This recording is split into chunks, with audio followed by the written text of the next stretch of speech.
मोगाच्या भाव भयणीनो, आयची ही पवित्र पुस्तकांतली वाचपां आमकां उगडास करता की नाकारांत आनी विरोधांत आमी देवाचेर विस्वास दवरूंक जाय वा आमी देवाचेर पातयेवंक जाय. आमी पळयता पयले वाचपान जेरेमाया प्रवादी आमकां सांगता कशे भाशेन ताचो विरोध कोत्ताले ही इस्रायल पोजा. जेरेमाया प्रवादी तांकां देवाचें उतर दितालो, देवाचें प्रवचन करून तांचें जिवीत बदलूंक तांकां आमंत्रण दितालो. पूण हें आयकोन जिवीत बदलचे सुवातेक ती ताकाच नाच करूंक सोदता. हांगासर तो जेरेमाया प्रवादी ओळखून घेता, ताका सगल्यांनी एकटो एकसुरो सांडला, म्हटल्यार कोणूच ताका लेखिना, कोणूच ताका ताजी उतरां देवा कडसून आयल्या म्हणून स्विकार करून आपलें जिवीत बदलूंक तयार ना. आनी ताच्या लागून ताका अशें दिसता तो एकटो एकसुरो आसा.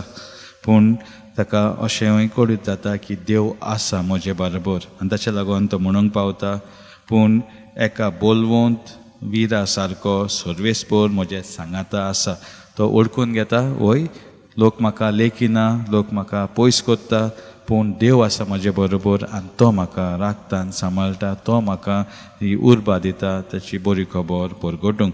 आनी हेच कितें आमी शुभ वर्तमानानूय पळयता, कशे भाशेन फारिजियो आनी थोडे जुदेव लोक जेजूक नाक करूंक सोदताले, फातर उखलून ताका मारूंक सोदताले, कित्याक तो आनी एकदां देवाची बरी खबर तांकां दिवन तांकां हुस्कायतालो आपलें जिवीत बदलूंक. आनी ताच्या लागून ताकाय जेजूकूय ते नाकारता, जेजूचे विरोध करता.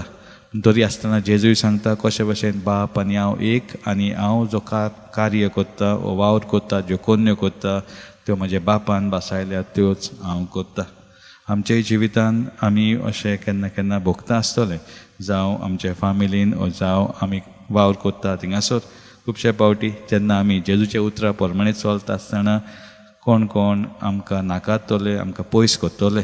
पूण आमी उगडास दवरूंक जाय, जे परी जेरेमाया प्रवादीन अनुभवलो देव आसा म्हजे बरोबर, होच अनुभव आमकां जण एकल्याक मेळूं म्हूण आमी सांत आमी मागुया.